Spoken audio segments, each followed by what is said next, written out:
Good morning, everyone. It is Sunday, August the 2nd, 2020. It is about 10 a.m. This is the Sunday School Hour here at Victory Baptist Church. Wow, what a day. What a day.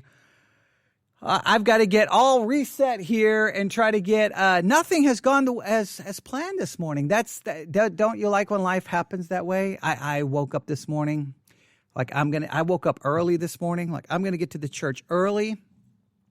I'm going to do some sermon prep again, go back over my sermons, go back over what I want to do, try to get some recordings done. And then I show up to church this morning, and you may have heard the live broadcast because I was doing live broadcast as it happened. I pulled up at the church, and what was waiting for me at church was two horses. Yes, two horses came to Victory Baptist Church this morning. Two horses without any people. They didn't have saddles. There was no one around. Just two horses who came to Victory Baptist Church. And the two horses, I discovered quickly, they weren't interested in church history. They were not interested in theology. They were not interested in exposition of Scripture.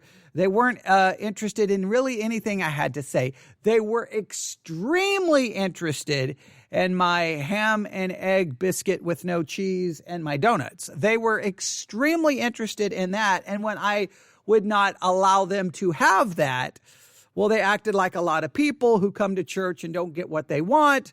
They decided to move down the road, in fact, in the middle of the road. And so next thing you know, we're trying to keep them out of the highway. People are stopping. Sheriffs show up.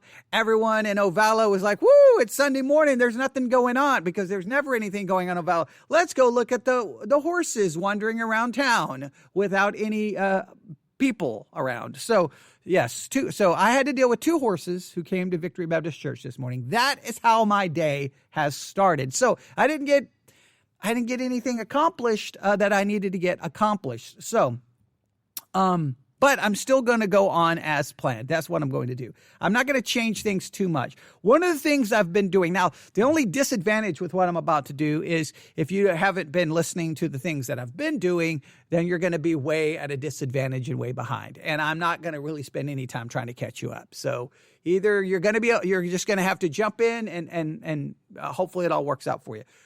Obviously, one of the main things I've been emphasizing a lot over the last few months is the idea of wisdom.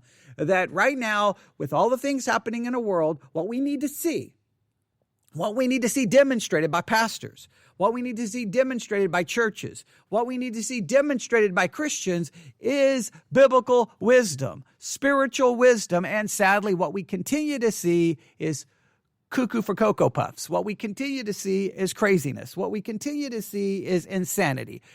Clearly, I think now we can just start. I think we can probably get safe to saying that the Pope of the Protestant world now is Alex Jones, because it sounds like Christians now think like Alex Jones and not like Christians. Conspiratorial thinking, craziness, fighting over a mask, wear a mask, it doesn't work. I know because I never went to medical school, but I know everything about medicine and I know everything about pandemics because I watched a YouTube video. I'm a genius now. So I don't know. It's craziness. Everyone's arguing and everyone's fighting. So even more so now than ever, we need Christians, biblical wisdom. And we demonstrated that a little bit. I think on Sunday or maybe Wednesday, I don't remember, when we were in Genesis 4, when we were looking at Cain and Abel. I think it was Wednesday. And remember the way I looked at that story, and I think this is biblical wisdom, as one of the key elements of that story is reminding us of our responsibility to other people. Remember Cain, am I my brother's keeper? Is it my responsibility? We as Christians have a responsibility to others. And in all the discussion about the pandemic, we're seeing a lack of biblical wisdom because no one is stopping and going, hey, what is my responsibility to the government? What is my responsibility to other people? What is my responsibility as a citizen of heaven? What is my responsibility to love? What does it mean to love people? What does it mean to love my enemy? What does it mean to put others before myself? Like, those are the questions Christians should be asking right now. But no, they're asking, all they're worrying is, I've got to take a stand against these radical leftists who are trying to destroy the country. And they're talking like they have been politically hijacked. That's not the language The language should be demonstrating biblical wisdom. So I keep talking about it. I don't know if anyone cares that I'm talking about it. I don't even know if anyone is interested in what I'm saying. I don't know if anyone even thinks that the emphasis for biblical wisdom is even needed right now. Sometimes I feel like that I'm trying to so promote and talk about a subject that so very few people are interested in that's really frustrating. But you can't, like from a theological perspective, you can't abandon a subject because you feel people aren't interested. That sometimes you have to go, look, people may not want it, but this is what they need. So we're going to talk a little bit more about biblical wisdom. One of the things I've been doing is working obviously through Proverbs. I've done a lot of some devotionals on Proverbs. We've done some messages on Proverbs. But this week, I took a little detour. And here's the reason why. I was going to go to Proverbs chapter 3, but I noticed in my podcast feed, one of my podcast apps, that Discover the Word. Now, you've heard me play some of their episodes before. You've heard me talk about them before. Discover the Word. They decided to do a series called the Wisdom from James, I think, or the Wisdom of James. And I just saw the term wisdom, and I'm like, okay, well, we've been memorizing a scripture in James. Everyone should know it, right? Okay, everybody should be able to say it with me. Okay, all right. Well, hopefully you know it. Okay, hopefully. But yes, we learned there about a wisdom that does not descend from, that doesn't come from above. It doesn't descend from above. We learn in James about a wisdom that is earthly, that is sensual, that is devilish. This kind of wisdom that we do not want. This kind of wisdom we need to avoid. We need to avoid that wisdom at all cost. And so that's why I really try to emphasize this concept about wisdom and the wrong kinds of wisdom and the right kind of wisdom. So the fact that they were going to James and look at the subject of wisdom, I was like, oh, this would be good to me to pull what they're saying in. We'll analyze what they're saying because we'll hear a different perspective maybe on wisdom. We'll analyze it and we'll build on it. Now, the first episode that I reviewed, they offered it led to an interesting kind of maybe reinterpretation of a part of James chapter 1. You can go listen to it. But what I want to do this morning is I've got 2 episodes pulled up. I don't know how far we're going to get.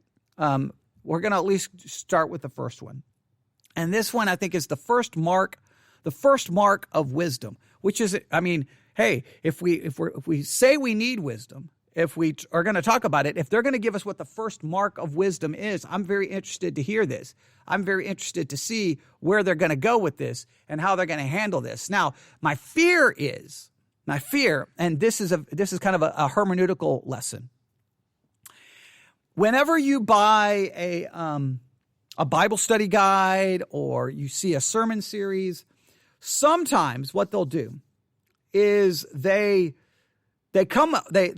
formulate in their mind what the theme is of a book, right? Philippians, a journey into joy, or joy in adversity, whatever. And they'll say, this is the theme of Philippians, right? Or whatever the name of the book, you name the book, they come up with a theme. And then when they start their series in that book, they emphasize the theme. So what they do, and we see this over and over and over in all kinds of Bible study material. So then every passage is immediately taken with, they already have a presupposition. This passage has to fit into what our theme is. If the theme is Philippians and joy, then every passage must be interpreted in light of what it teaches me about joy in the midst of adversity, right? If the book is about wisdom, like if you're going to focus on, obviously they're in the book of James, if they're going to focus on wisdom, then every passage is being interpreted in light of the subject of wisdom. So your presupposition drives, then every passage must be about what your theme is. So if you go to any church if you have a friend who goes to a church and go, oh, we're doing a new sermon series on, whatever the book is, they name the book and you say, oh, what's the theme of the series? Because in many cases, it's not actually the book. What they're going to say is, well, the theme of that book is suffering, or the theme of that book is joy. And so then every sermon is going to take the text and make it about joy or make it about suffering. And I think sometimes that does a disservice to a proper interpretation of the book, or it can make you start reaching and manipulating the text to fit what you think the book is about. And that's always dangerous from a hermeneutical standpoint. So the fact that they have declared that James is about wisdom, that's a little troublesome because now they're trying to make every section deal with wisdom. Now, it may turn out to be a good idea, it may turn out to be a bad idea, but it's something that we need to be on the lookout for. So we're going to go back to Discover the Word. If you missed all the other previous episodes, I'm sorry. I think they're going to do this for 2 weeks. I skipped the first episode because I didn't realize the first episode was trying to fit this into wisdom.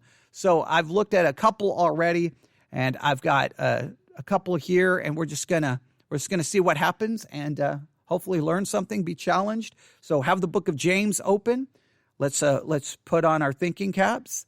Let's make sure that the text is handled correctly. Now, I tell everyone to subscribe to the Discover the Word podcast. I have a love-hate relationship with it. There's times I love the concept because it's supposed to be like, hey, a group of people sitting around talking about the Bible. I like the concept, but sometimes theologically, I'm like, what are they talking about? What are they doing? And so you'll see. So are you ready? Book of James. They're going to look at it from the perspective of wisdom. We're going to first try to see what text they utilize. We're going to try to figure out what the text actually says. We'll look at how they analyze it, and then hopefully it will get us into a discussion about wisdom, which is ultimately the goal. All right, here we go. Discover the Word. Wisdom, that's an important subject. And let's see if now I can get past the horses at church and we can get to something of great importance. So hopefully you're ready. Hopefully you're ready to go. I'm ready to go. Here we go.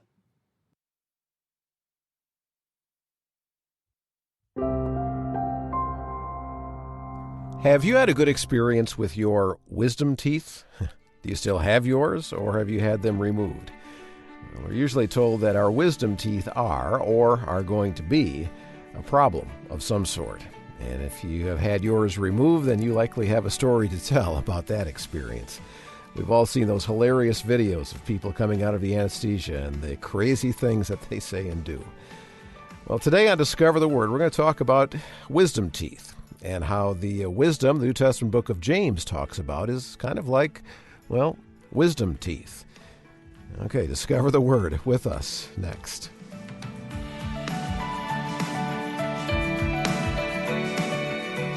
Well, hi, I'm Brian Hettinga, and wisdom teeth. That sounds like an interesting discussion topic, doesn't it? I know I'm the only one in my family that still has them. Everyone else has had theirs removed. Mine came in just fine and haven't been an issue, at least as of yet. But wisdom teeth and the wisdom of James, well, this is Discover the Word, the weekday small group Bible study from Our Daily Bread Ministries, where we are currently in a study called The Wisdom of James, the Wisdom of Joy. And I'm interested to hear how Mart DeHaan and Elisa Morgan and Bill Crowder explain this relationship they see between wisdom teeth and the kind of wisdom that James is talking about. Now, a couple of things there. Please note the wisdom of James, the wisdom of joy. That gives you that, and what that becomes is now the hermeneutical lens in which you read the whole book. And this is, people fall for this all the time when they buy Bible study guides. And then they're like, hey, we're going to have a women's Bible study and we're going to use this Bible study guide. And you pick it up and you're like, okay, hopefully they realize the hermeneutical presupposition they're being given. And a lot of times I don't even catch it. I'm like, that's a hermeneutical presupposition. They're telling you that in the book of James, what you're looking for is the wisdom of James, the wisdom of joy. It's a book about the wisdom of joy. Now, is that what the whole book is about? Are you absolutely sure? Are you to take every text and make it about the wisdom of joy?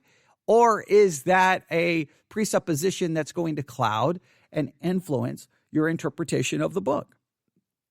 I don't know why people fall for this garbage, but they fall for it all the time. Churches utilize this garbage. It's like, hey, here's how the book is to be interpreted. How about we just study the book and then figure it out? But if you go in with it, it's like, here's the filter.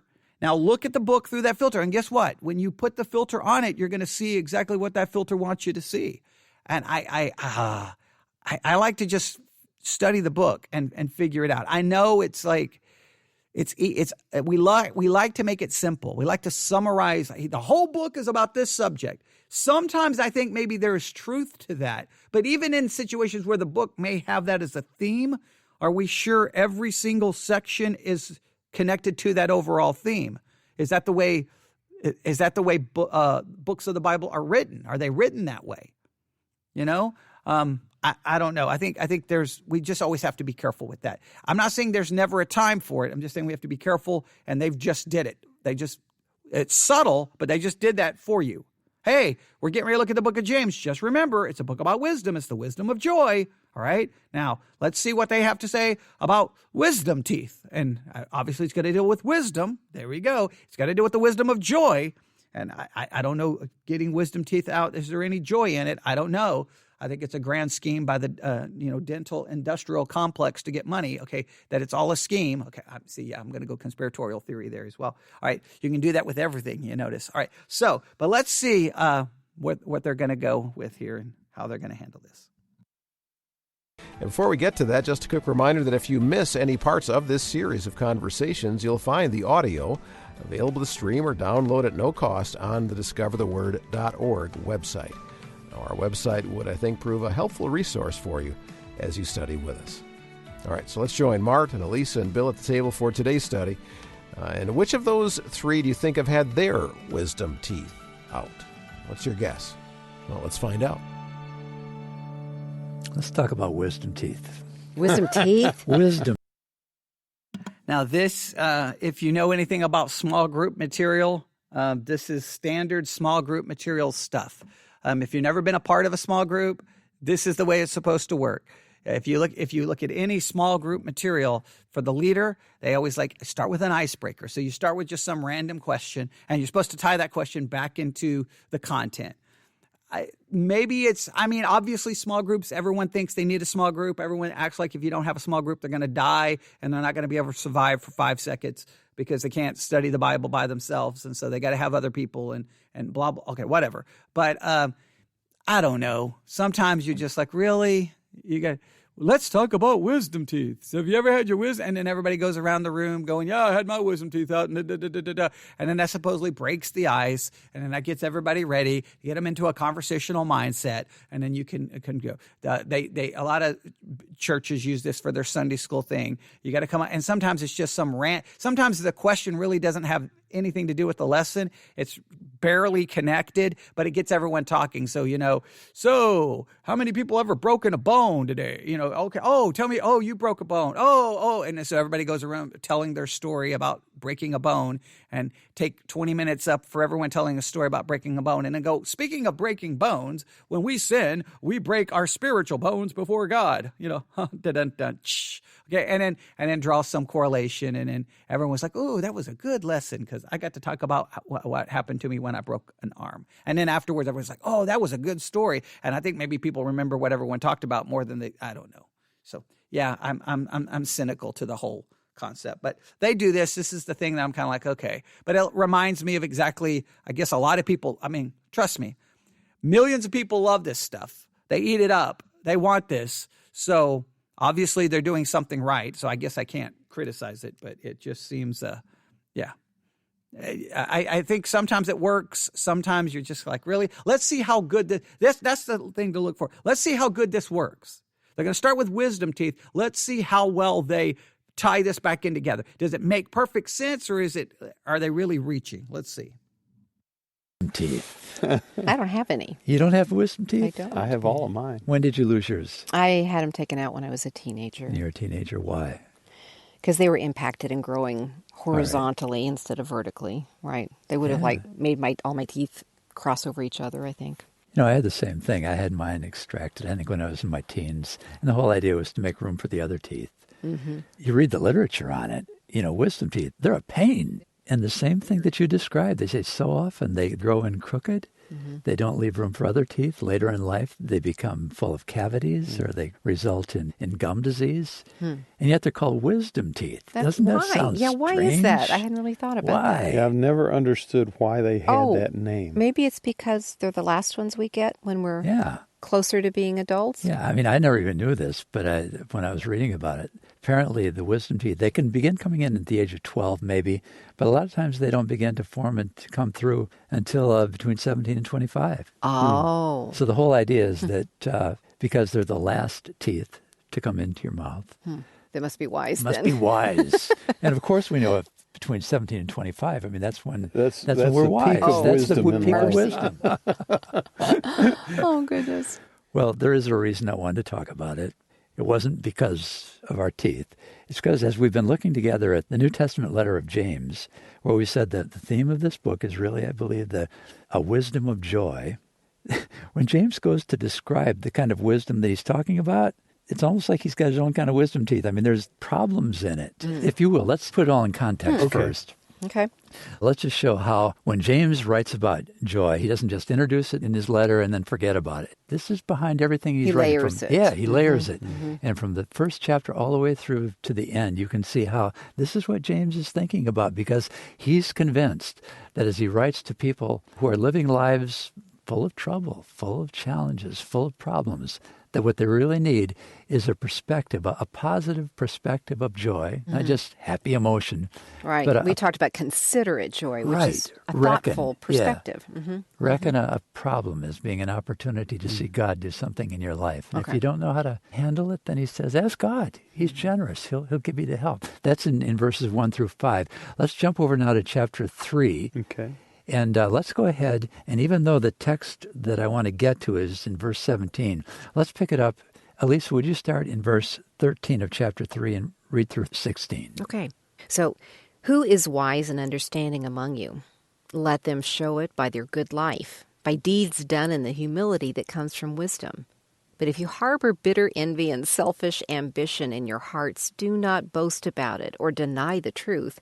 Such wisdom, and that's in quotes, does not come down from heaven, but is earthly, unspiritual, demonic.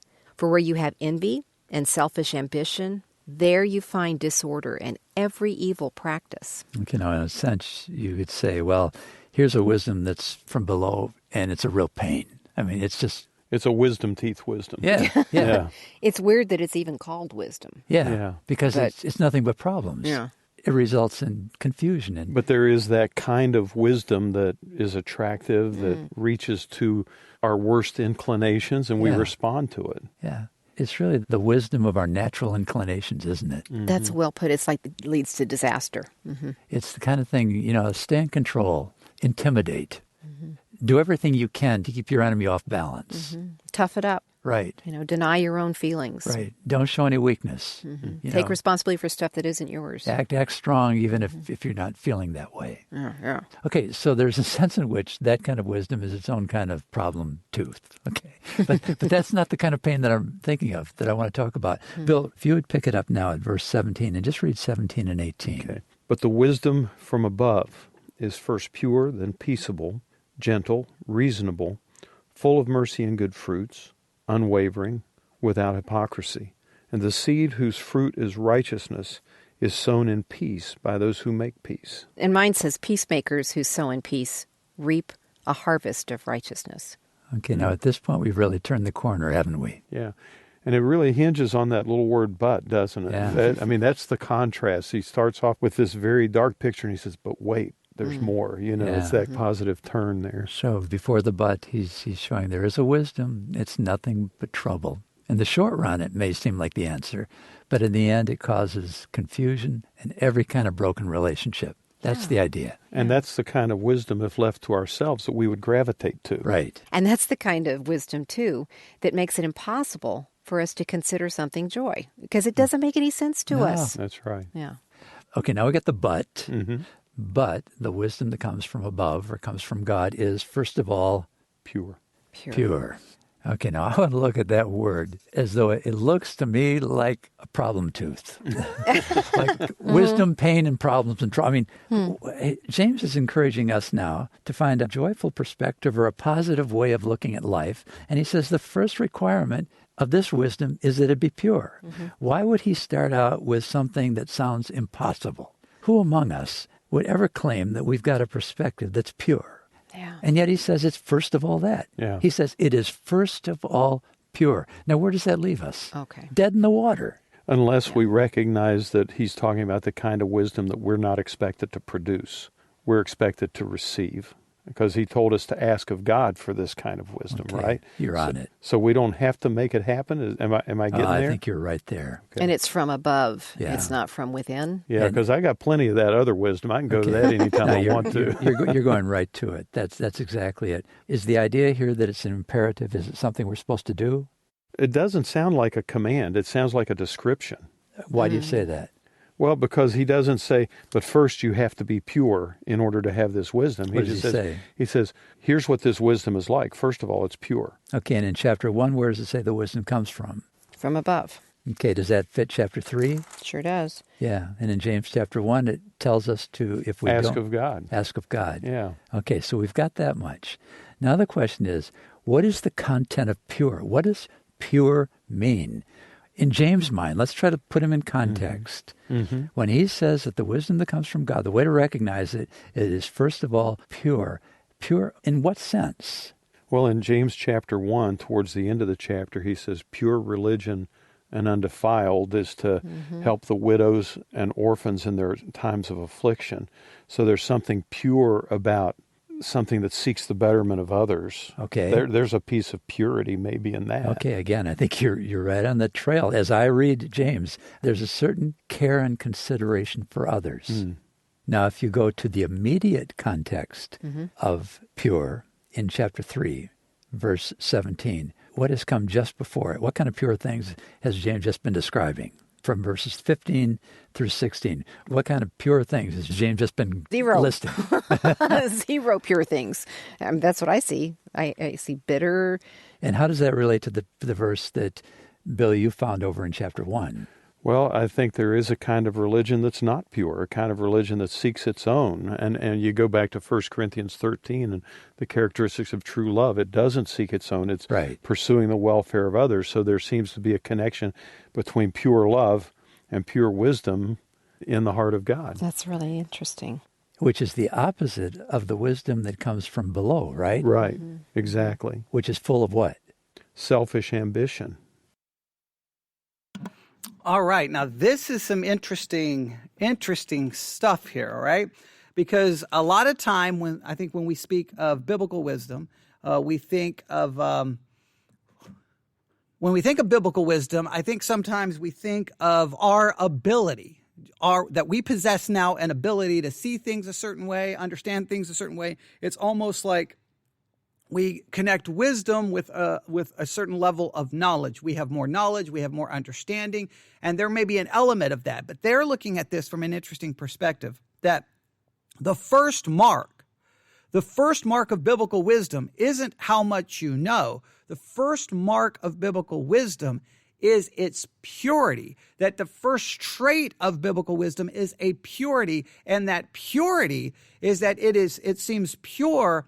Its purity is defined as its lack of selfishness, that biblical wisdom isn't selfish. Biblical wisdom is pure from a selfishness that leads to envy, strife, bitter, fighting, disputes, division, and all of the problems. Biblical wisdom is pure, and then the passage that they were making a reference to in chapter 1, if you want to look at it, James chapter 1, which talks about what pure religion is, this.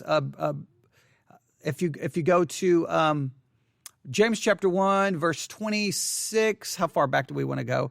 We'll go back to verse 26. If any man among you seems to be religious and bridleth not his tongue, but deceiveth his own heart, this man's religion is vain. So there's a vain religion, just as there is a wisdom that descends not from above, a wisdom that comes from below. Okay, the wisdom that doesn't come from above, this wisdom that doesn't come from above is earthly, sensual, and devilish. Just as there is a bad kind of wisdom, there is a vain religion. All right, but pure religion, just like the God's wisdom, pure religion, pure wisdom, or a wisdom that is pure, is undefiled before God and the Father. And the Father is this, to visit the fatherless and widows and their affliction, and to keep himself unspotted from the world. That one of the ideas here is there is a purity in then the focus. There's a purity because it's not focused on self. It's not focused on self, and therefore it keeps itself unspotted from the world, because if you're focused on self, then you're going to look to the world's pleasures in order to please self. So their argument is that one of the first marks of biblical wisdom is a purity, and that purity is a purity that is free from the kind of selfishness that leads to all the problems found in James chapter 3. All right.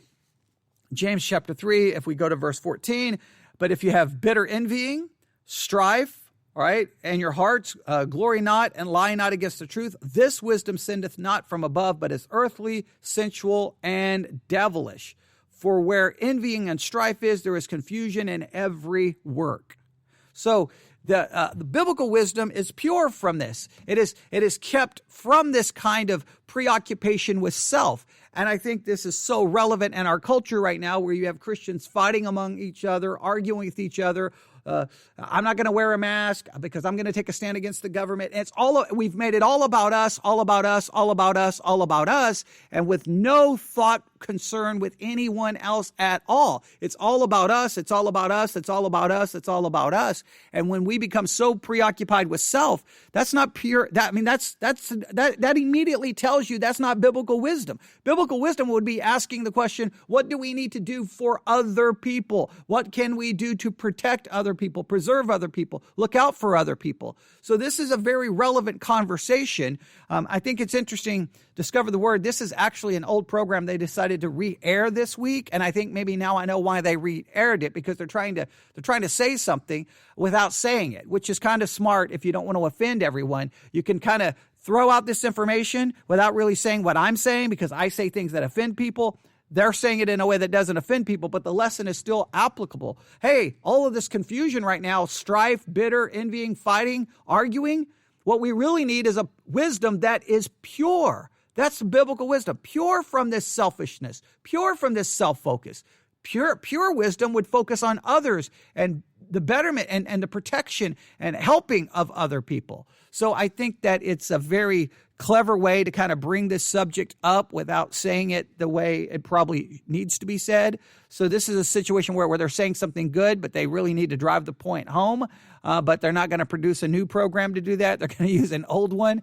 So then no one can say, hey, are you trying to say something about how we're handling this situation? No, we're not talking about that at all. But I think it is a good example of trying to apply this. So I think it's an interesting discussion, the way they're handling it. The contrast is from this wisdom that doesn't sin from above, is earthly, sensual, and devilish. It creates all of these problems. But the wisdom that is from above is first pure. The wisdom is pure. I think I've probably read it the same way, is that I almost look at it that the wisdom produces purity. And the idea here is that the wisdom is pure, and the reason it's pure is it's not self-focused. It's God's wisdom. So God's wisdom is never about you. God's wisdom is a completely radically different approach to life and to self. So I think that's an interesting take on this. Arrogance. Bitter envy. Yeah. Which also attaches to Galatians 5, the works of the flesh, which are horrific, versus the fruit of the Spirit. There's really important parallels there. And the fruit of the Spirit starts with what? Love. Okay, love. Joy. Okay. And then peace. So I think we're on to something here. Yeah. James is a part of the New Testament. He's writing as a representative of Jesus Christ. The Spirit that Jesus gives is, first of all, the fruit of that Spirit is love, joy. The perspective here is pure in that it comes from God. Mm-hmm. So when it comes to actually practicing this wisdom, are we told we have to do it?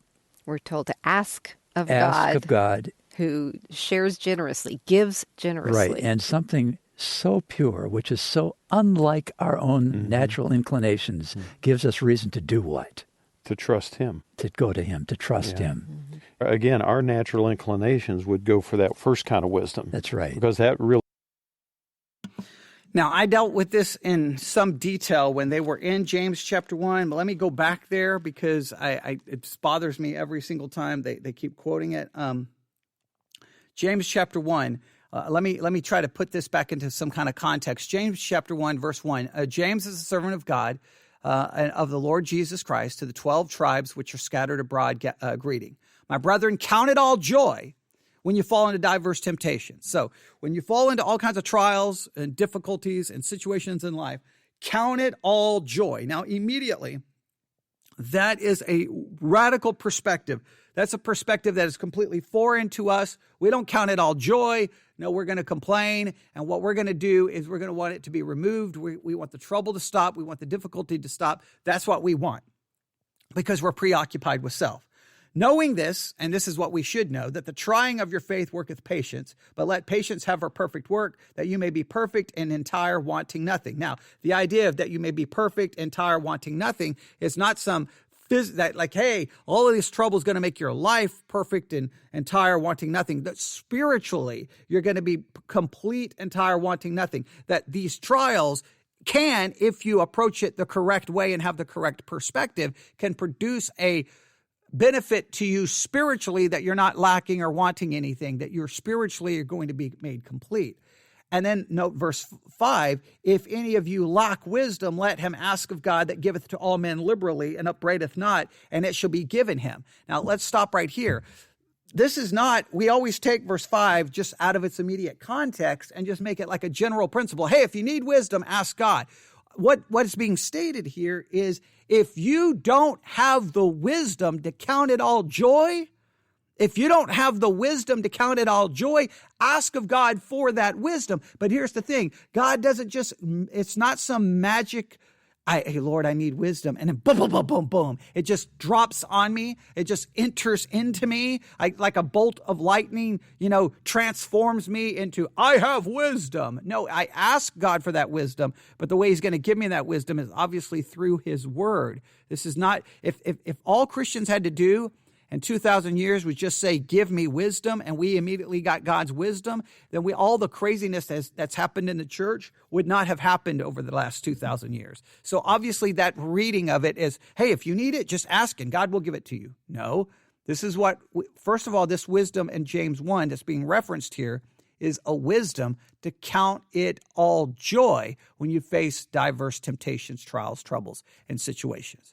Now, if you don't have the ability to count it all joy, you need God's wisdom. You ask of God to give you that wisdom. And then how do you obtain that?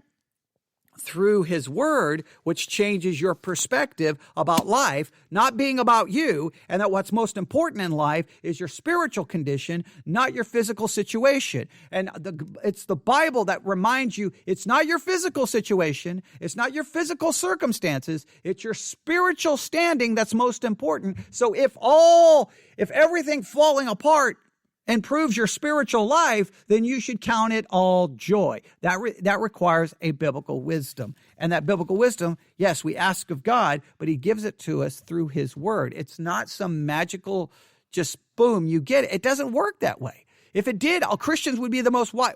Look, all we would do is come to church one Sunday, say, Lord, we need wisdom. And then boom, we would all have wisdom. And then we would all be the wisest people on earth. But clearly it doesn't, Christians demonstrate a lack of wisdom Monday, Tuesday, Wednesday, Thursday, Friday, Saturday, Sunday, because it just doesn't get transferred in some magical way. It's been taught that way. I've probably even believed it that way when I was young. And it's like at some point you got to realize it doesn't work that way. So in James 3, the concept here is the contrast between two kinds of wisdom. There's this wisdom of the world, right? And that wisdom of the world, if we go back to James 1, is not going to count it all joy because it's all self-focused. And what is this going to lead to? Envy, strife. It's going to be, there's going to be confusion. There's going to be every evil work. It's just going to be a mess because it's all preoccupied with self. But the godly wisdom, the wisdom that comes from God, is pure. It is peaceable, gentle, and easy to be entreated, full of mercy and good fruits, without partiality and without hypocrisy. All right. But it starts, the first mark is a purity. And I think that purity is, if we put it into contrast, I don't even have a disagreement with the idea that the purity here is pure from self. It's free of self. Self corrupts, self contaminates. A wisdom that comes from God is pure from us. It's God's wisdom. It's not from us. That's why the wisdom that doesn't descend from above is earthly, right? Here, sensual, fleshly, it's of the flesh, and from the devil, right? So I think we can see how we are a part of that. But the wisdom that comes from God, no, it's none of those things. All right, let's see where they go. Really suits me. Right. But the kind of wisdom that comes from God is first of all pure, meaning as we begin to approach, as we begin to try to think through how we're going to relate to the problems and troubles that come into our lives, our first consideration is what would come from God? Not that I have to do it, but what can I let him do in my life? What can I long for as far as an attitude towards others? Something that's pure, something that's loving, something that's good. Yeah, and something that's grown in the soil where peace has been sown. You're listening to Discover the Word with Mart DeHaan, Elisa Morgan, and Bill Crowder, continuing our series on the wisdom of James, the wisdom of joy, with a conversation that you can really sink your teeth into today. Your wisdom teeth, of course, if you still have them. Well, we will finish up week 1 of this series tomorrow. Now you can see if you can tell me if you think the wisdom teeth illustration worked, if it was a good idea, if it worked, was it even necessary to go that direction? Maybe it worked. Maybe it made it. Maybe it added clarity to you. Maybe it made it more interesting to you, and that's great if it did. I think they could have dived in there without it, but okay, great. I mean, they tried to come back and throw that idea. Please note, they did try to throw in the concept of joy by going to Galatians. Just remember that in James 3, because remember, they're really emphasizing wisdom of joy. Just please note that in James 3, joy is not mentioned here. James 3, the wisdom is that is from above is pure, peaceable, easy to be entreated, full of mercy and good fruits, without partiality and without hypocrisy, and the fruit of righteousness is sown in peace of them that make peace. Does not say anything about joy there. Now, chapter 1 does. But what they did is they went to chapter 1 and counted all joy, and then they've made that joy thing the theme for the whole book. And you could argue whether that is fair, whether that's accurate, or whether he's just establishing right from the beginning two ways of thinking. I think is this book really a contrast between two ways of thinking, and these two ways of thinking show up over and over and over. That's a way we could go through James. That this is a book of contrast. There's two ways. There's two religions. There's two wisdoms. There's two different ways. There's two different ways of approaching trials in life. You can count it all joy, or you can approach it from a different perspective. So is joy really the theme? I don't know. You could go through the book and see. They kind of try to almost imply the idea of joy in James 3, and I'm like, it's not there. So they went to Galatians to get the fruit of the Spirit, but and then try to import that back in. And it's like, whoa, slow down there. Be careful, because that's why you get kind of tricked into doing that when you're told that the whole book is about the wisdom of joy. So joy is connected here everywhere. No, yeah, I'm not so sure about that. All right, so here's what we're going to do. We can't go on to the next one, because obviously no way we would finish it. So we're going to end a little early for Sunday school, which is perfectly okay. I'll give everyone about 10 minutes, and then we'll get started for the next one. I think the next one's going to be under the VBC Bible Institute. We're going to be working on Genesis 5 and Romans 5, so you can have that ready. And we'll give you about 10 minutes to get ready, and then we'll just jump in and see how far we can make it. And then I'll probably do the next one from the Discover the Word. I may do it this afternoon when I come back out here to do some recording. That may be the goal. Who knows? I'll find the time when to do it. But there you have it, a kind of a discussion about wisdom. The main thing to take from this is this concept. Here's the concept I'll end with.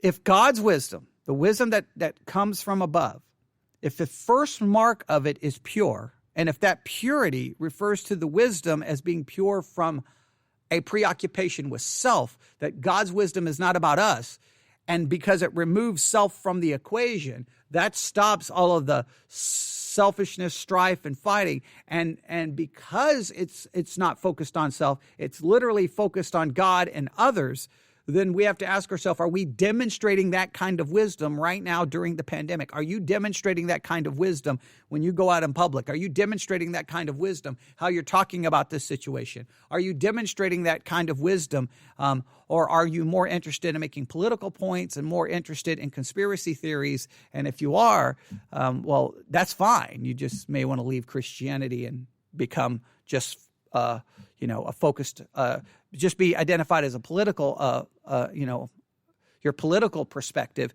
your political ideology, become known for your being a conspiracy theorist. Just become identified with that. Don't try to identify yourself with Christianity, because biblical wisdom is different than that. And I think that is the point that we need to remember. All right, I'll stop right there.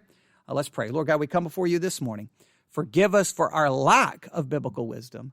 Forgive us for every time we failed to demonstrate biblical wisdom, and help us demonstrate a godly biblical wisdom in all situations. We ask this in Jesus' name.